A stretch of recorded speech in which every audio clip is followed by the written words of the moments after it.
네, 은혜로운 찬송 감사합니다. 오늘 함께 상고하고자 하는 말씀은 창세기 47장 9절 말씀입니다. 구약성경 75페이지 창세기 47장 9절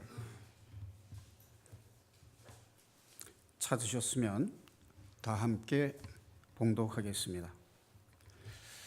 야곱이 바로에게 이르되 내 나그네 길의 세월이 130년이니이다. 내 나이가 얼마 못 되니 우리 조상의 나그네 길의 연조에 미치지 못하나 험악한 세월을 보내었나이다 하고 아멘.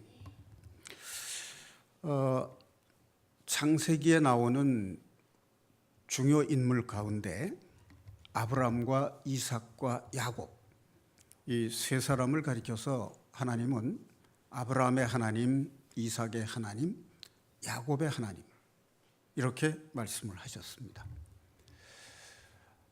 야곱의 12아들이 하나님의 구원 계획을 증거하는 이스라엘 민족으로 선택이 됐습니다. 그런데 그러한 야곱이 자기의 일생을 회고하면서 험악한 세월을 보냈다 이렇게 자평을 했습니다.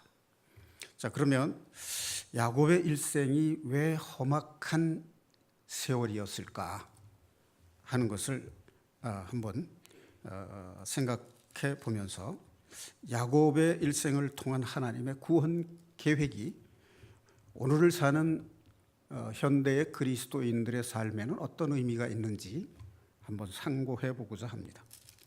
자, 여기에 보니까 야곱이 애굽의 고센 땅, 그러니까 목축업을 하기에 좋은 땅이고 여기는 아직까지 애굽 사람들이 와서 개발하지 않은 미개발 지역이에요. 그래서 이제 야곱의 자손 70여 명이 정착하기에는 아주 적합한 곳이었고 기름진 땅이었습니다. 그런데 이때 야곱의 나이가 이제 130세였어요. 그런데 그때 요셉의 나이는 몇 살 정도 되었을까요?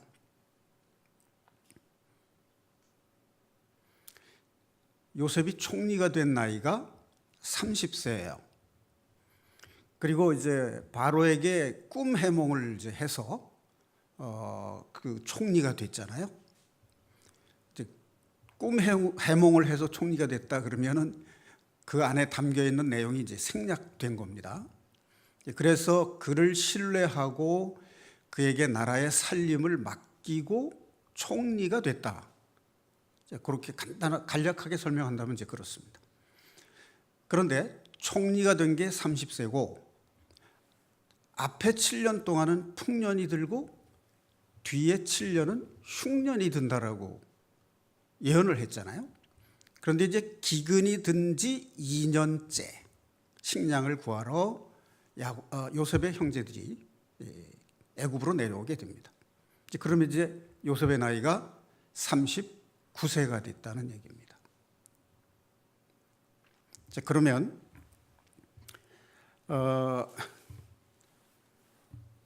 야곱이 요셉을 낳은 건 몇 살 때 낳은 겁니까? 130에서 39를 빼면 91세에 낳았다는 얘기죠. 그런데 야곱이 외삼촌 라반의 집에 가서 봉사한 기간이 20년이에요. 그러니까 작은 딸 라헬을 사랑해서 그를 위해서 7년간 봉사를 했는데 큰 딸 레아와 결혼을 시키는 바람에 라헬을 얻기 위해서 7년간 더 봉사를 하죠. 그리고 나서 양떼를 키우라 해서 이제 6년을 더 봉사를 해요. 그래서 20년 봉사를 합니다. 그 20년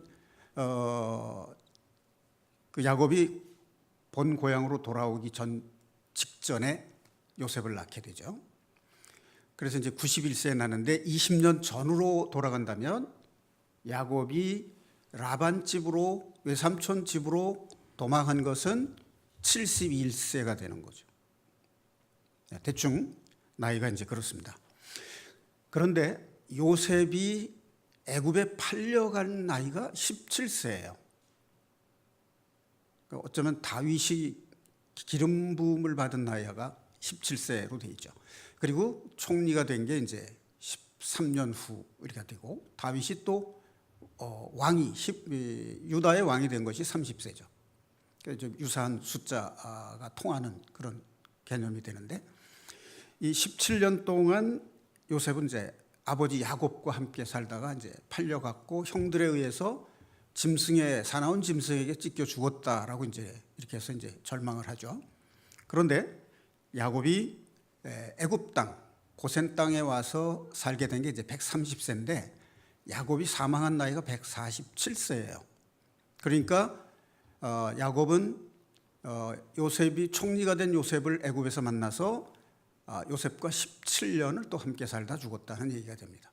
그러니까 초년기 17년, 말년기 17년 이렇게 해서 사랑하는 아들 요셉과 함께 산 기간이 34년이 되는 셈이죠.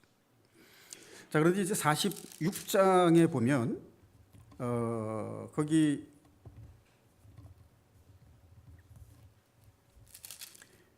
아브라함이 살아있을 때, 할아버지 아브라함이 살아있을 때 야곱이 태어났을까요? 안 태어났을까요? 자, 그러면 이렇게 정리를 하겠습니다. 아브라함이 몇 세 때 이삭을 낳았습니까? 100세에 낳았죠. 100세에 낳은 아들이에요. 자, 그런데 이삭이 몇 세에 결혼을 했느냐면 40세에 리브가와 결혼을 해요. 이 리브가가 야곱을 낳은 때가 이삭이 60세였다 이렇게 돼 있어요. 그러니까 160년, 아브라함이 100세에 이삭을 낳고 이삭이 40세에 결혼하고 20년 후에 이제 야곱을 낳은 게 160년의 세월이 지났죠. 그때 아브라함이 그럼 몇 세에 죽었냐면 175세에 죽었어요. 175세에 죽었는데 요셉이 태어난 기간이 160년이니까 빼면 15살이라는 얘기죠. 자, 이 이야기를 왜 하느냐면 하나님께서 아브라함에게 약속하신 그 약속이 이삭과 야곱을 통해서 이루어져 가는 것을 아브라함은 생전에 체험을 하고 죽었다는 것을 얘기하는 겁니다. 자, 그러면 창세기에서 야곱에 관련된 이야기는 주로 몇 장에서 몇 장까지에 나오느냐 하면 25장부터 36장까지 사이에 나옵니다. 그리고 46장, 47장에 또 이것이 이어지고 50장에 가면 이제 야곱이 장사되는데 약속받았던 아브라함이 죽은 그 땅으로 이제 자기를 그 장사를 한 후에 그쪽으로 묻어달라고 이제 유언을 하죠.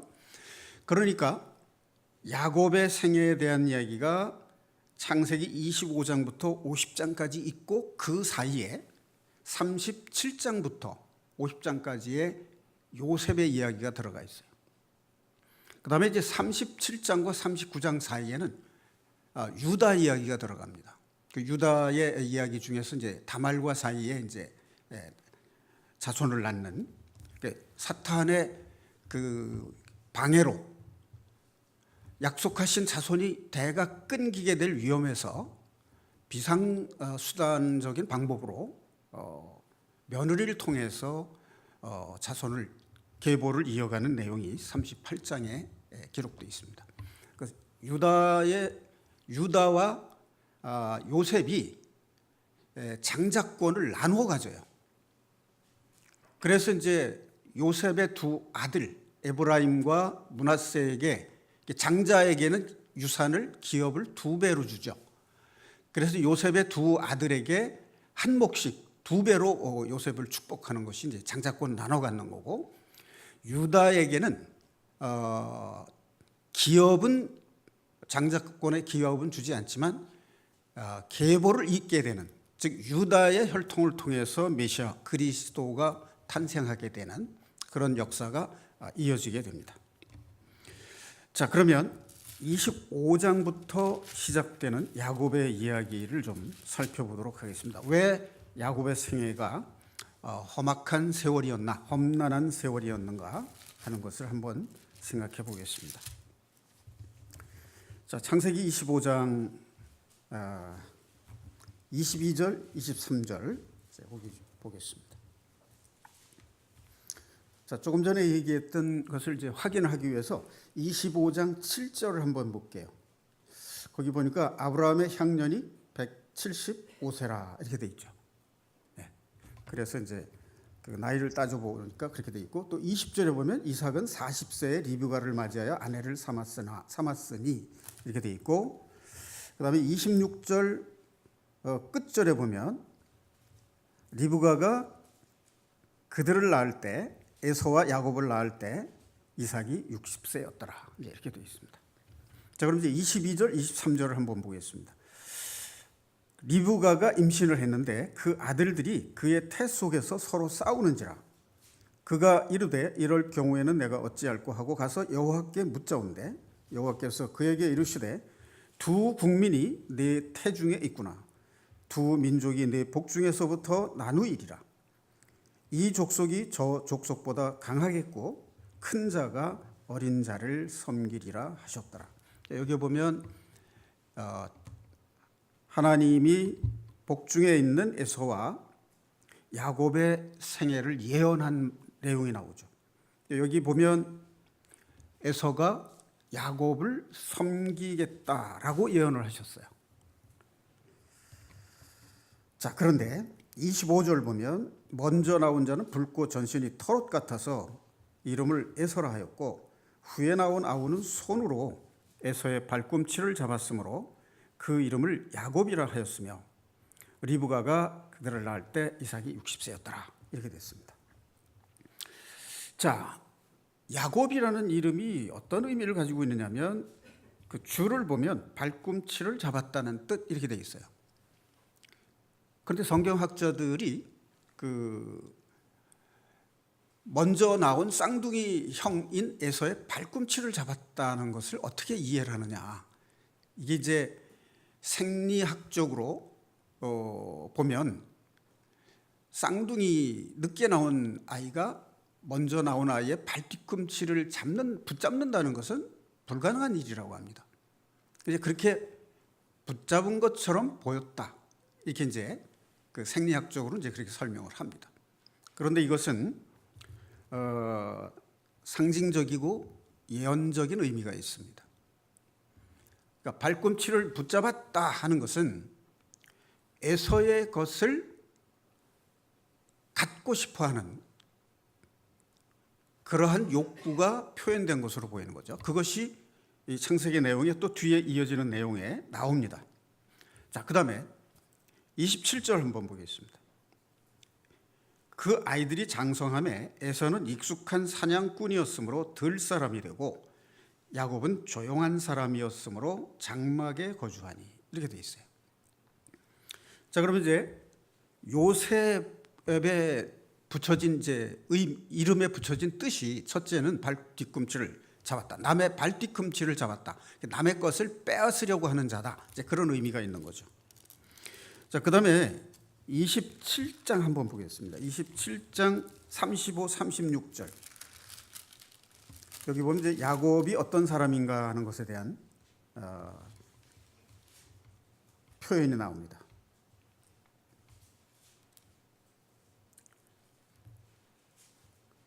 39페이지 아래쪽에 있습니다. 35절, 36절. 이삭이 이르되 내 아우가 와서 속여 내 복을 빼앗았도다. 그러면 이제 야곱이 속이는 자라는 그런 의미가 되죠. 속이는 자. 어쨌든 야곱이라는 이름이 가지고 있는 의미는 속이는 자, 또는 그 뒤쪽에 보면 이제 41절에 보면 에서가 야곱을, 자기의 축복을 빼앗은 야곱을 죽이리라 하는 말이 나옵니다. 자, 그래서 야곱의 이름 중에 이제 간교하며 속이는 자라고 이제 하는 내용이 나옵니다. 자, 그렇다면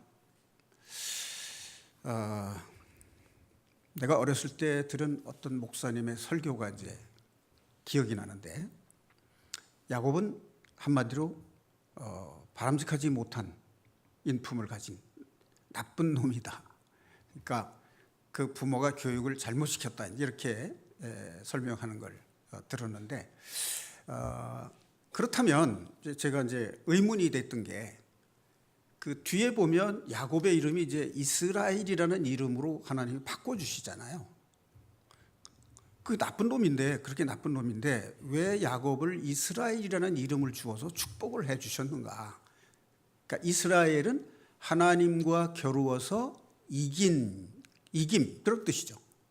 이제 그만큼 야곱은 절실했었다는 얘기죠. 그것은 이제 야복강에서 천사와 씨름을 한 것으로 이렇게 돼 있는데, 고향으로 돌아가는 길에 에서가 400명의 장정을 데리고 자기 쪽으로 온다는 하인의 전하는 말을 듣고 두려웠죠. 그래서 이제 자기에게 나타난 천사를 붙잡고 나를 보호해 주지 않으면 놔줄 수 없다. 그래서 이제 환도뼈를 쳐서 평생을 절뚝거리면서 이제 살았다라고 합니다. 이제 그것은 야곱이 소중한 것을 위해서는 붙잡고 놓지 않는 끈질김이 있었다, 이런 의미가 되는 거죠. 자,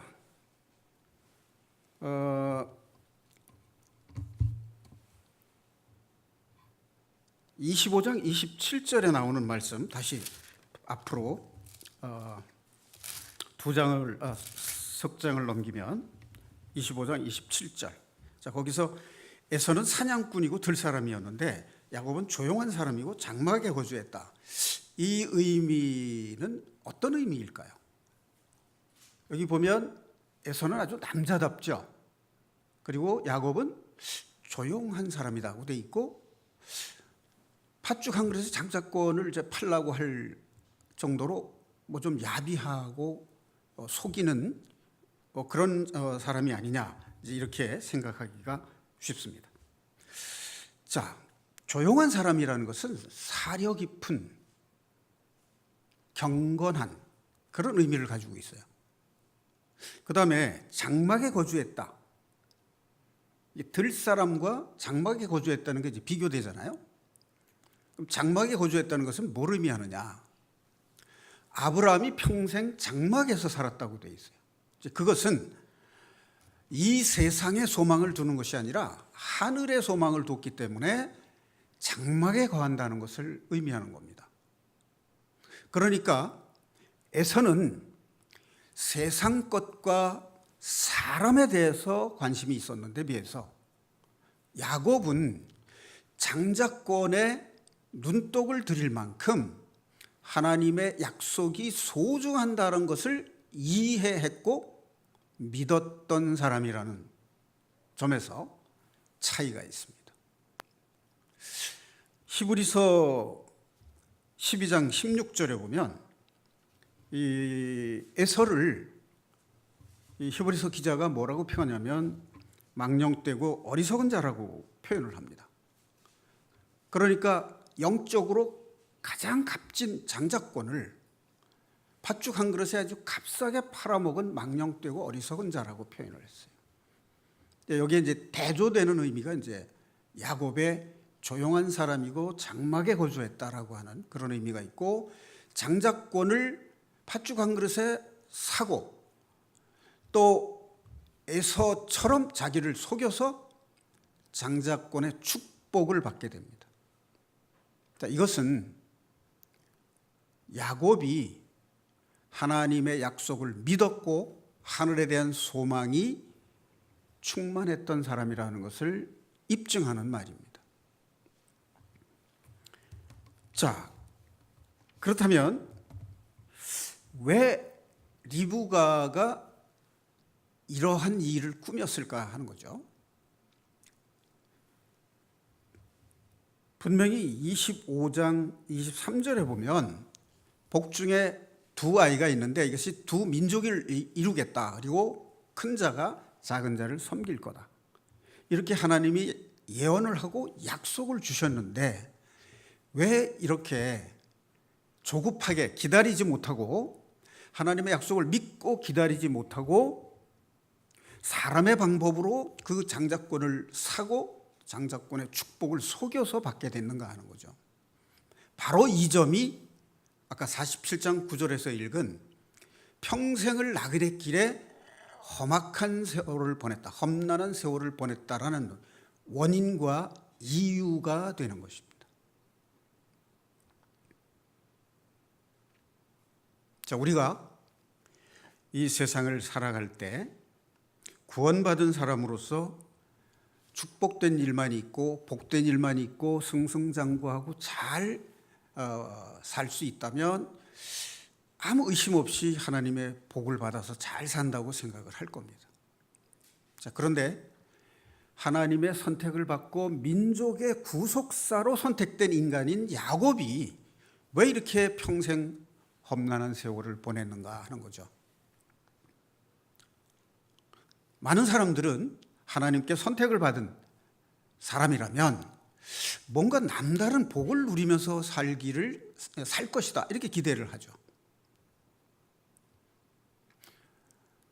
자, 이 부분을 우리가 말씀을 상고하면서 많은 사람들은 야곱의 부족한 점, 잘못된 점을 먼저 생각을 하고 왜 그럴 수밖에 없었을까? 그런 생각을 해요. 그러니까 이 성경 속에 나오는 인물 중에 잘못된 일이 나오면 자기하고 분리시켜서 객관적인 일로 본다는 거예요. 그런데 야곱의 일생이야말로 우리 보통 사람과 아주 유사한 일생을 살고 있다는 것을 주목할 필요가 있어요. 바로 이것이 야곱의 이 일생이 우리의 신앙생활의 모습과 너무나도 흡사하다는 것이 오늘 이 말씀의 교훈입니다. 자, 결론은 나왔어요. 하나님의 약속을 받은 구원받은 자녀라도 자기의 생각과 세상적 방법으로 자기의 일을 전개시켜 나갈 때에는 고난이 따를 수밖에 없다 하는 겁니다.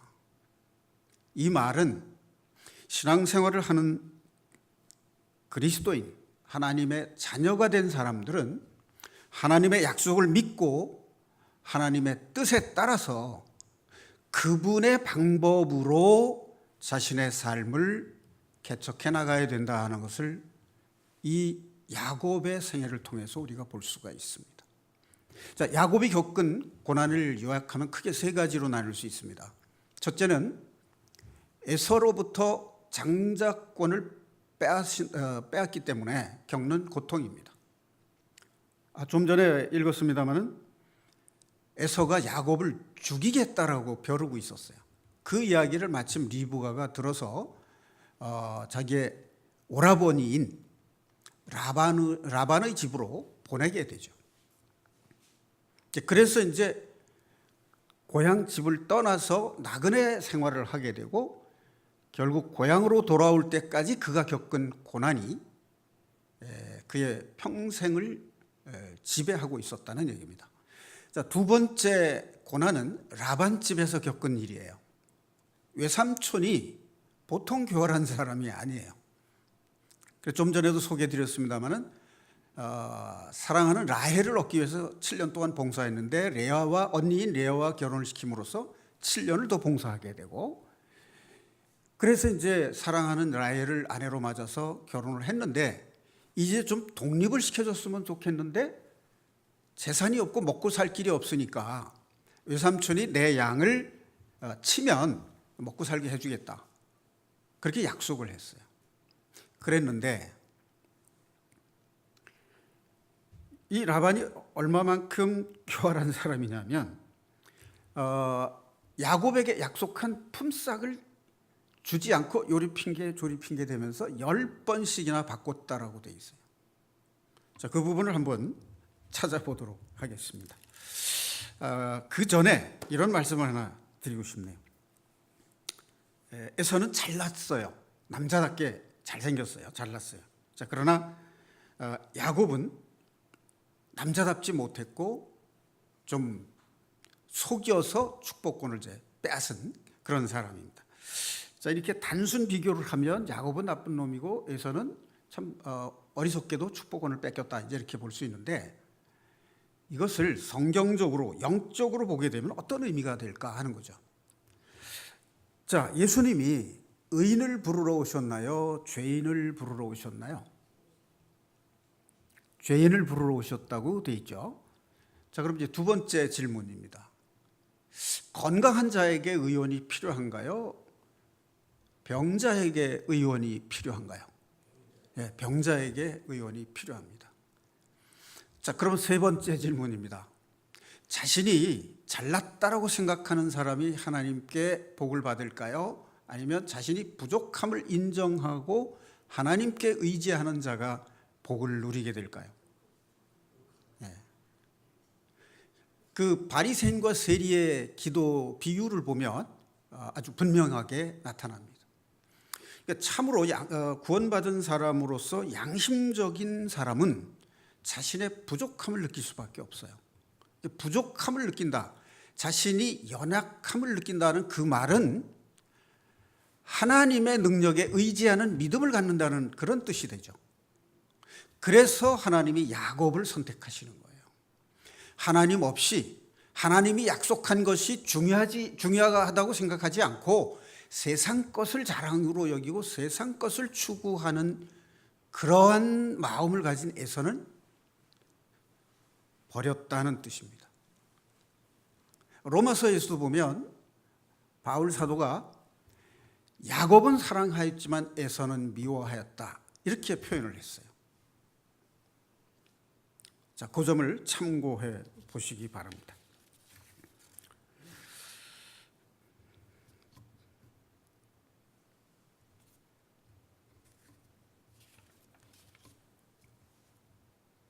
자, 창세기 31장 7절에서 9절을 한번 보겠습니다.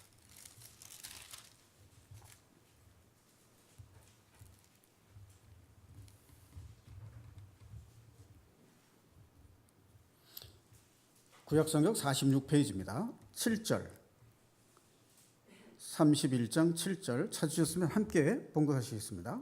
그대들의 아버지가 나를 속여 품삯을 10번이나 변경하였느니라. 그러나 하나님이 그를 막으사 나를 해치지 못하게 하셨으며 그가 이르기를 점 있는 것이 내 삭시 되리라 하면 온 양떼가 낳은 것이 점 있는 것이요 또 얼룩무늬 있는 것이 내 삭시 되리라 하면 온 양떼가 낳은 것이 얼룩무늬 있는 것이니 하나님이 이같이 그대들의 아버지의 가축을 빼앗아 내게 주셨느니라. 그 양떼가 새끼 발 때에 내가 꿈에 눈을 들어보니 양떼를 탄 숫 양은 다 얼룩무늬 있는 것과 점 있는 것과 아롱진 것이었더라. 자, 이렇게 라반에게 6년 동안 봉사를 해도 품삯을 10번이나 변경하면서 주지 않았다는 20년의 세월을 그야말로 무한 봉사를 한 겁니다. 자, 그런데 여기서 우리가 주목할 부분이 하나 뭐냐면 그때마다 하나님은 그를 보호하고 지키셨다라고 하는 거죠. 자, 그 다음에 세 번째로 야곱이 겪은 고난이 있습니다. 그것이 뭐냐면 34장에 나오는 디나의 사건입니다.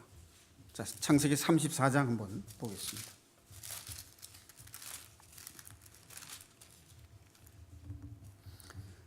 (52페이지입니다) 레아가 야곱에게 낳은 딸 디나가 그 땅의 딸들을 보러 나갔더니 히위 족속 중 하몰의 아들 그 땅의 추장 세겜이 그를 보고 끌어들여 강간하여 욕되게 하고. 자, 이 야곱은 예상치 못한 순환을 겪게 됩니다. 자, 그런데 야곱이 왜 이런 일을 당했을까요?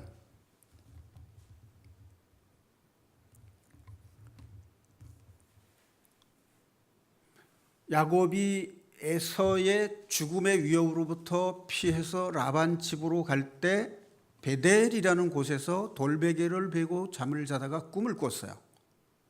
그게 이제 28장에 나오는데, 그때 하나님께서 내가 너와 늘 함께함으로 내 뜻이 다 이루기까지 너와 함께하고 내가 이 땅으로 돌아오도록 하겠다라고 이제 약속을 하셔요. 그런데 지금 여기는 어디죠? 세겜이라는 곳이에요.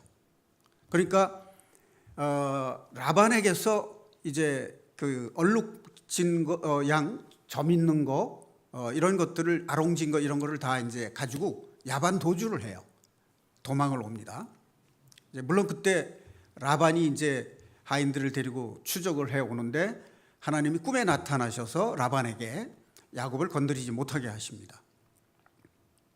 자, 그런데 이런 사건을 당하게 된 이유가 이제 디나가 세겜의 시내에 구경을 나갔다가 이 일을 당하거든요.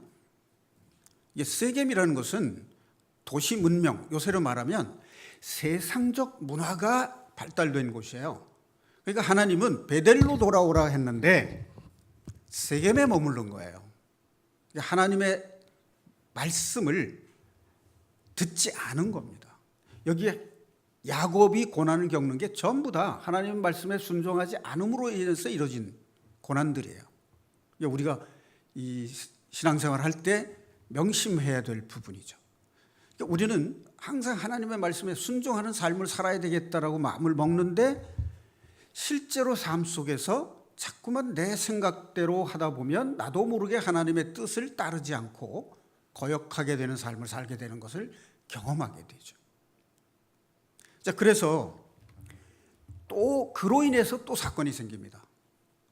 둘째 아들 시므온과 셋째 아들 레위가 이 세겜 종족들을 이제 할례를 친교를 위해서 이제 친하게 지낸다라고 해가지고 할례를 받게 한 다음에 칼로 전부 몰살을 시킵니다. 그래서 아버지 야곱의 이제 근심을 사게 됩니다. 그러니까 뜻하지 않은 아들들의 살인 사건이 또 생기게 돼요. 이제 그런가 하면 장자 루벤이 또 문제를 일으킵니다. 그게 35장 22절 거기에 나옵니다. 한번 확인을 해보겠습니다. 구약성경 54페이지 창세기 35장 22절. 찾으셨으면 제가 읽겠습니다. 이스라엘이 그 땅에 거주할 때에, 여기서 이스라엘은 야곱을 가리키는 거죠. 루벤이 가서 그 아버지의 첩 라헬의 몸종입니다. 빌하와 동침하매 이스라엘의 이를 들었더라. 아버지 야곱이 이 말을 듣게 됩니다. 49장에 가보면 12 아들들의 운명을 예언하는 내용이 나오는데 여기서 이제 루벤이 장자권을 잃게 되는 그런 이야기가 나오게 됩니다.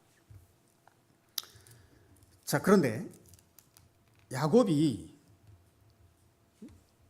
이러한 세겜에서 자기도 모르게 하나님을 섬기는 일을 게을리하고 우상적인 문화에 물들게 돼요. 그래서 우상과 관련된 모든 것을 다 버리고 베델로 떠날 때 복을 받게 되는 그러한 내용이 이 창세기에 나옵니다. 자, 그 다음에 마지막으로 두 개의 가슴 아픈 일이 이제 야곱에게 남아 있습니다. 남은 두 이야기는 무엇일까요? 야곱의 생애에서 정말 가슴 아프고 괴로웠던 일. 요셉이 가장 사랑했던 아들, 11번째 아들인 요셉이 짐승에게 물려 죽었다는 거예요. 얼마나 좌절하고 낙담을 했겠습니까? 그런데 하나님께서 이스라엘 백성들을 애굽에 정착시켜서 연단을 한 후에 큰 민족을 이루어서 가나안 땅으로 다시 이끌기 위해서 요셉을 먼저 애굽에 팔려가게 했던 사실이 이제 요셉의 생애를 통해서 나옵니다. 자, 그런데 그 요셉의 죽음이 이제 하나님의 구원 사역과 관련이 있어서 구원 사역이라는 측면에서 보면 요셉의 생애의 의미를 이제 알게 되죠. 자, 그다음에 요셉의 형들이 식량을 구하러 갔을 때 시험을 하잖아요. 요셉이. 그래서 이제 그 형들이 자기를 팔아먹은 죄를 회개하고 있는지 그걸 이제 시험을 하죠. 그런데 유다를 중심으로 해서 자기들이 지은 죄를 회개하고 막내 동생 베냐민을 대신해서 이제 자기가 대신 이제 그 인질이 되겠다라고 자청을 하고 아버지의 신임을 얻게 되죠. 그래서 결국 아버지가 이 사랑하는 요셉을 잃은 뒤에 베냐민까지 잃을까봐 걱정을 하다가 유다의 그 신뢰성을 믿고 베냐민을 이제 애굽의 총리에게로 이제 보내는 그런 일이 있게 됩니다. 자, 이러한 일들이 바로 이제 야곱이 평생을 살면서 겪는 고난의 삶이었습니다. 자, 그런데 이제 그 고난과 관련지어서 하나님의 약속이 있었습니다. 자, 그 첫 번째 약속이 뭔지 한번 확인을 해보도록 하겠습니다. 그 첫 번째 약속이 바로 창세기 25장 23절에 나왔던 이야기예요. 태중에 두 민족이 있다. 큰 자가 작은 자를 섬기리라. 그러니까 야곱을 하나님이 구원 사역, 메시아인 예수 그리스도가 올 혈통으로 계보로 선택을 하셨다는 약속이 나오고 있습니다. 자, 그다음 두 번째는 27장 28절 29절 한번 보겠습니다. 창세기 27장 28절 29절. 이삭이 에서인 줄 알고 야곱을 축복하는 내용이 나와요. 28절입니다. 하나님은 하늘의 이슬과 땅의 기름짐이며 풍성한 곡식과 포도주를 내게 주시기를 원하노라. 29절. 만민이 너를 섬기고 열국이 내게 굴복하리니 내가 형제들의 주가 되고 주인이 되고 네 어머니의 아들들이 내게 굴복하며 너를 저주하는 자는 저주를 받고 너를 축복하는 자는 복을 받기를 원하노라. 자, 이 아버지 이삭의 축복은 하나님이 야곱을 축복하는 내용을 대언한 겁니다. 자, 그 다음에 하나님이 야곱을 축복하는 내용이 또 어디 나오냐면 그 다음 장인 28장 15절 한번 보겠습니다. 28장 15절. 27장을 먼저 확인을 하겠습니다. 27장 29절 39페이지 맨 우측 아래쪽에 있습니다. 네, 함께 봉독하겠습니다. 만민이 너를 섬기고 열국이 내게 굴복하리니 내가 형제들의 주가 되고 네 어머니의 아들들이 내게 굴복하며 너를 저주하는 자는 저주를 받고 너를 축복하는 자는 복을 받기를 원하노라. 네. 그 다음에 40절과 41절을 한번 더 보겠습니다. 그 우측에 있습니다. 너는 칼을 믿고 생활하겠고, 이건 이제 여기서 너는 에서입니다. 내 아우를 섬길 것이며 내가 매임을 벗을 때에는 그 멍에를 내 목에서 떨쳐버리리라 하였더라. 41절. 그의 아버지가 야곱에게 축복한 그 축복으로 말미암아 에서가 야곱을 미워하여 심중에 이르기를 아버지를 곡할 때가 가까웠은즉 내가 내 아우 야곱을 죽이리라 하였더니. 자, 여기 보면 이제 아버지 이삭이 야곱을 축복한 내용이 나옵니다. 자, 그다음에 28장 15절입니다. 41페이지 찾으셨으면 함께 봉독하시겠습니다. 내가 너와 함께 있어 네가 어디로 가든지 너를 지키며 너를 이끌어 이 땅으로 돌아오게 할지라. 내가 네게 허락한 것을 다 이루기까지 너를 떠나지 아니하리라 하신지라. 자, 여기 이제 베델에서 꿈을 꿀 때에 하나님께서 약속하신 내용입니다. 자, 참고로 12절 말씀 하나 볼게요. 28장 12절입니다. 꿈에 본즉 사닥다리가 그 땅 위에 서 있는데 그 꼭대기가 하늘에 닿았고 또 본즉 하나님의 사자들이 그 위에서 오르락 내리락 하고. 자, 꿈에 이 사닥다리가 땅 위에서 하늘 끝까지 닿은 것을 봤어요. 이 사닥다리는 누구를 상징하는 것일까요? 하나님과 인간 사이를 연결해 준다라고 하는 의미에서 보면 예수 그리스도를, 우리의 구원자이신 예수 그리스도를 상징하는 것입니다. 자, 그 다음에 창세기 31장 7절에서 9절 보겠습니다. 하나님이 야곱을 어떻게 보호하시고 그에게 어떤 약속을 하셨는지 보겠습니다. 좀 전에 읽었던 부분이네요. 그대들의 아버지가 나를 속여 품삯을 10번이나 변경하였느니라. 그러나 하나님이 그를 막으사 나를 해치지 못하게 하셨으며 라고 하는 것이죠. 그 다음에 24절, 밤에 하나님이 아람 사람 라반에게 현모하여 이르시되 너는 삼가 야곱에게 선악간에 말하지 말라, 해하지 말라라고 라반의 위험에서 지켜주셨습니다.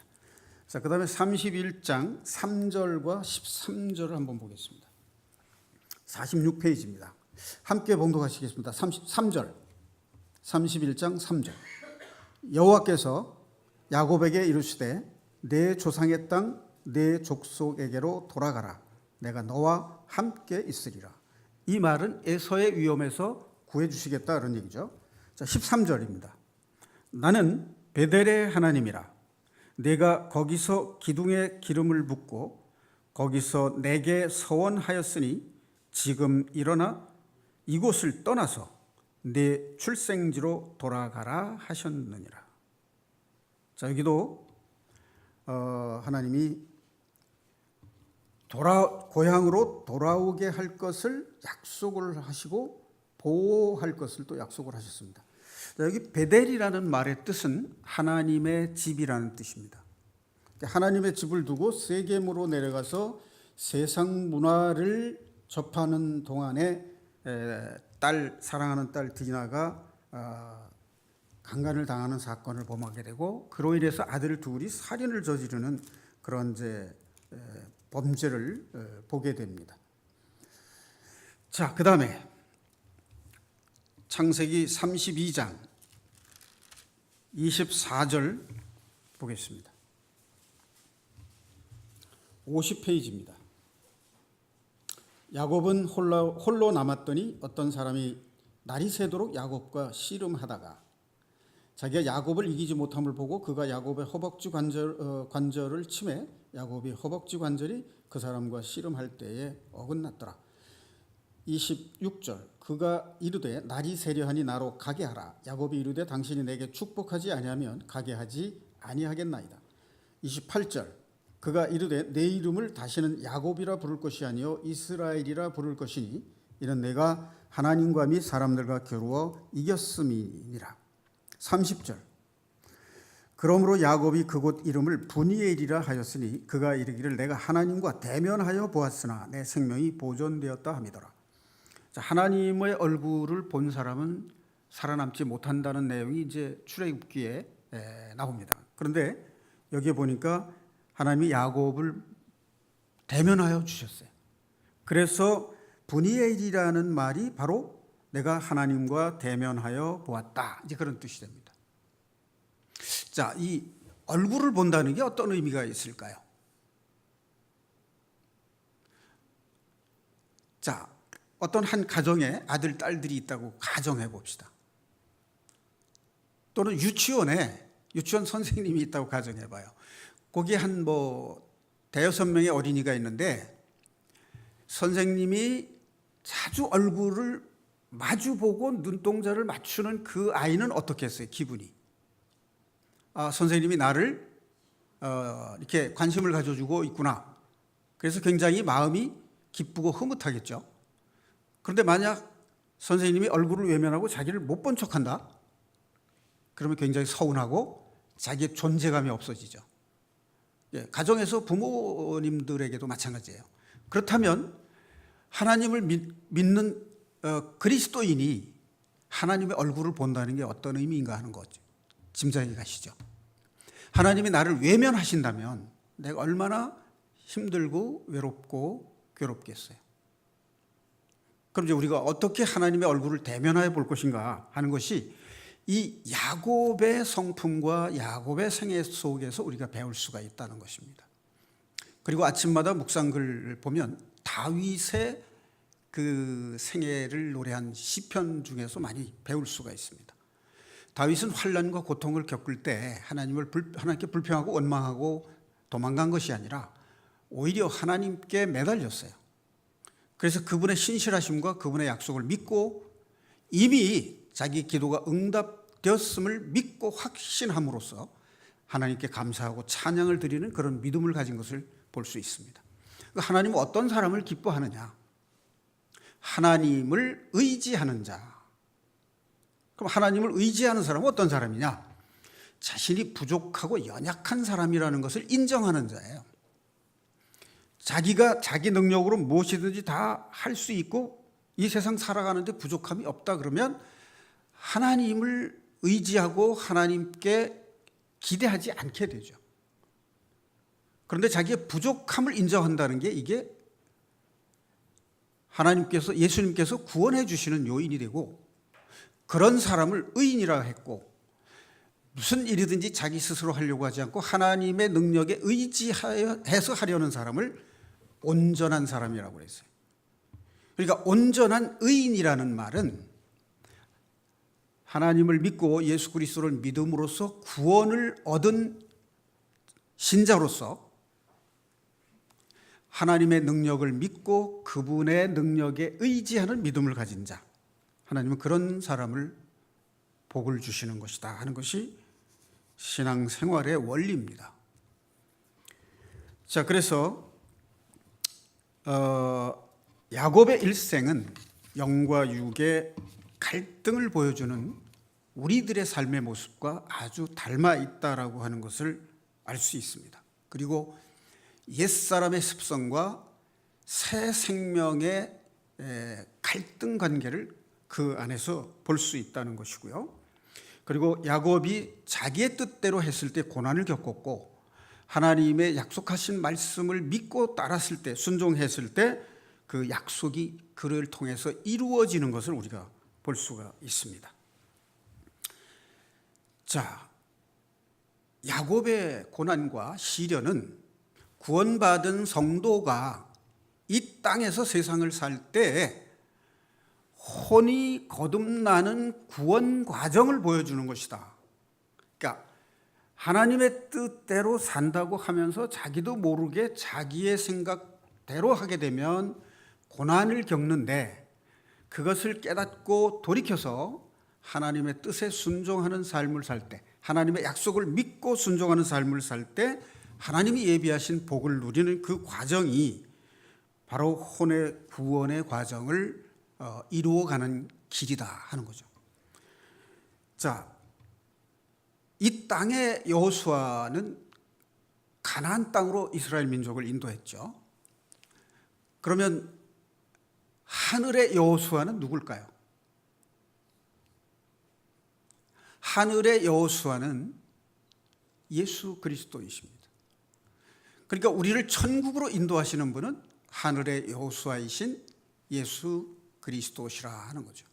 그분은 약속대로 오셨고 하나님께서 믿는 자들에게 약속하신 그 약속의 핵심으로 오신 분이 바로 예수 그리스도시잖아요. 그 예수 그리스도의 말씀의 능력에 의지해서 사는 삶, 그것이 바로 야곱의 축복을 하고 야곱에게 약속하신 하나님의 뜻과 구원받은 우리 성도들에게 약속하신 하나님의 뜻이 같은 것이라는 거죠.